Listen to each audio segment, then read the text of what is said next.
Okay. We are back with some more Charlie XCX. Next up.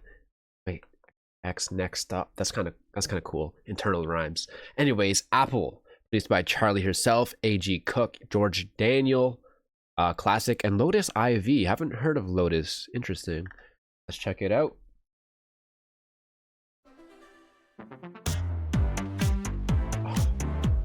Oh. The apple doesn't fall far from the tree. Hmm?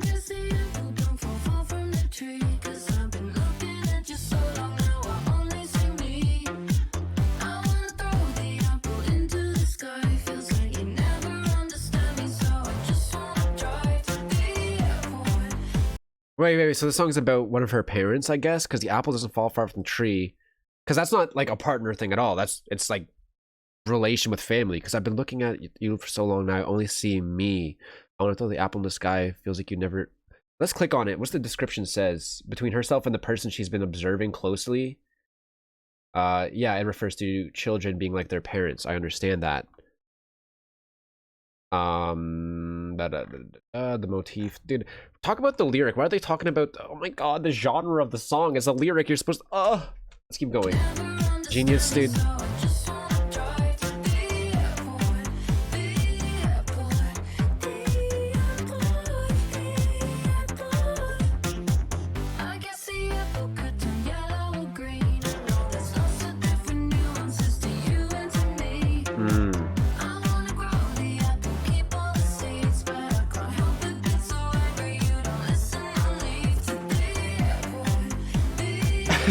Guys, I don't. She's singing about an apple.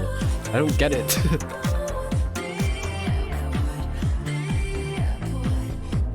Ooh.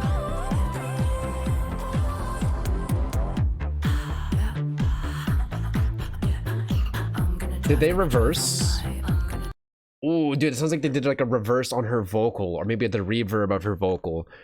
So I feel like the song is about, you know, something about family and seeing herself and her parents. And I don't know if it's a good thing or a bad thing. I think it's a bad thing because she wants to go to the airport, which I'm assuming is to run away. You know what I mean? Instead of like, she doesn't want to be like her parents, I guess. That's what I'm assuming. I don't know for sure. I don't know anything. So that's just my assumption. What does this mean though? I want to grow the apple and keep all the seeds. Could be speaking of the desire to start her own family. That's what I was thinking. But what does it mean keeping all the seeds? It would mean that ideally her future heir would not pass down undesirable traits. Because no one likes the seeds. That makes sense. Yeah, you eat an apple. If you get a seed in there, but the seeds are in the core, whatever. But interesting, okay, that makes sense. You don't want to pass on the bad traits. Nice.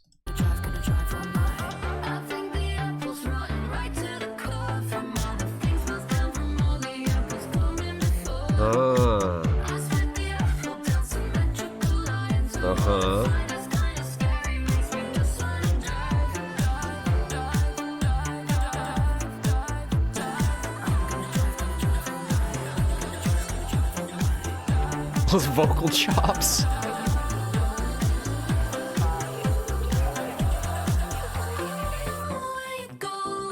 Oh, an anti-drop.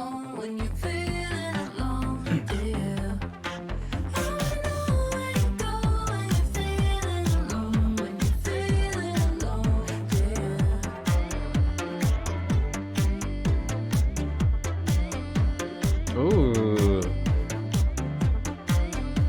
I like that synth.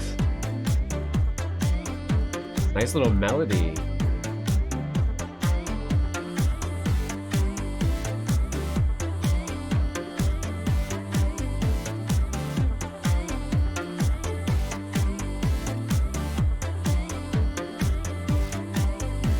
Huh. Okay. I think I liked it, but I definitely think it was one of the weaker songs on the album so far. And it honestly, my favorite part was the outro. Like her vocal in the back, like looping, and then you got that like synth playing around with that melody. Very nice, dude. I like the outro. I mean, the rest of the song is nice too, but it feels kind of interesting to create like a song about. It's not necessarily your family's issues, but like something like of this kind of this topic in this genre. You know what I mean? Like the genre is like club bangers and stuff, electronic. And this whole album, like every song is meant for like playing in the club. But this, I just feel like it doesn't really fit that well in the club. Even though sonically, when you listen to it, sure, because of the production and such. But when you take into consideration, the concept of the song itself and like a little bit even the lyrics aren't getting too specific with it. They're being more metaphorical, which is pretty freaking cool. I like the lyrics in terms of the writing style, but for the club banger aspect, I don't think it fits that well. And I feel like there wasn't much variation where I was just because like there was like a build up coming up towards the end and it was like an anti drop. I don't like anti drops. Don't tease me just to cuck me like that, dude. So I'm not a fan of anti drops, but like I said, it's still like a nice song, but I definitely think it's one of the weaker ones. Confirm the second. Okay, wait. Okay. I wish the description would like describe things and stuff. I hate when they just give like dates. Like this song came out at this date. It was previewed on Instagram on this date. No one gives a fuck. No one gives a fuck about that. Give us some like juice. Give us some real freaking info, man.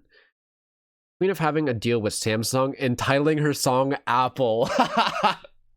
we watched the 10 things Charli can't go without or something, right? The essential items. And someone, I think we read in the comments there something how she didn't mention Samsung or something like that. I forget. That's funny though. Good comment, dude. Isaac Newton was found dead in a ditch. Because the apple like hit him in the head, right? And gravity guy. Sad diva. True. Yeah, but you don't really get the sadness, you know what I mean? And I'm sure she could do that better if she didn't like stick to this genre, but I know she's trying to keep the album cohesive. Every other phone company found crying in the corner.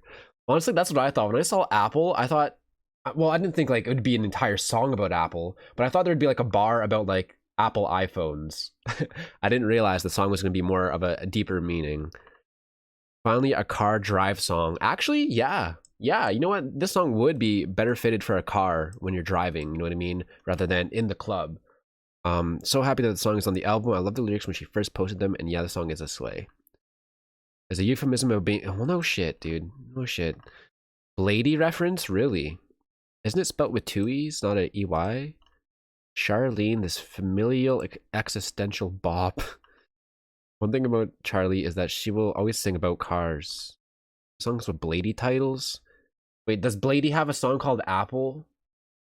Just because he has a song called Apple, it doesn't mean it's a reference because she also called a song Apple. Unless she said so herself, I don't think it's a reference. I think it's a stretch. Well, I don't know. Maybe. I don't know. I don't know too much about this Charli XCX world. Maybe they're friends and I don't even know about it. Wait, this is so vulnerable. What? Yeah, that's what I mean. Like, the song's a very deep song and it's a vulnerable thing. But with this genre and the aspect of a club banger album, it doesn't fit that well. Songs on repeat, loving this so much. Oh, this one's a bop, euphoric pop at its finest, always understands the assignment. Happy sounding sad bops. This is Holy Ghost sample by A$AP Rocky. I wonder if it is. I don't hear that at all. I don't think it is. Melody reminds me of No Tears Left to Cry. During the outro, maybe a little bit, but not really. Getting some Dare era. I was thinking of the drug people. The Human League. I think Dare is something else. -2. It's always funny seeing people get downvoted. This dude just posted how he feels, his opinion. The vibes he gets from this. He's not saying this is how he feels about it, dude. Type of vibes. He gets downvoted for his opinion. That's crazy. Anyways, I think it's a cool song, but in terms of like the album, I don't think it fits as well. But that, like that person said, it's more of like a car song when you're driving, and that does make more sense. It's still a nice song with the meaning in it. It's, I think a lot of people should understand where it's like we do pick up things from our parents and behaviors from our parents, and we're influenced by our environment in general. So when you're growing up and you're around that, you got to learn to separate the bad from the good. And like she said, keep the seeds. When we have our own kids and stuff and go on in life, we got to not repeat the behaviors that have been done to us. Repeat the good ones, but don't repeat the bad stuff. You know what I mean? So there's a beautiful meaning behind it where it's like you want to be better. You want to raise kids that are better and they know better. it's a nice meaning. But again, I still think it's one of the weaker songs on the album. So keep it elite, man. Keep. What will I rate this song? It's kind of wild that my favorite part's the outro. I like the outro a lot. The outro is really nice. I'm gonna go with an 8.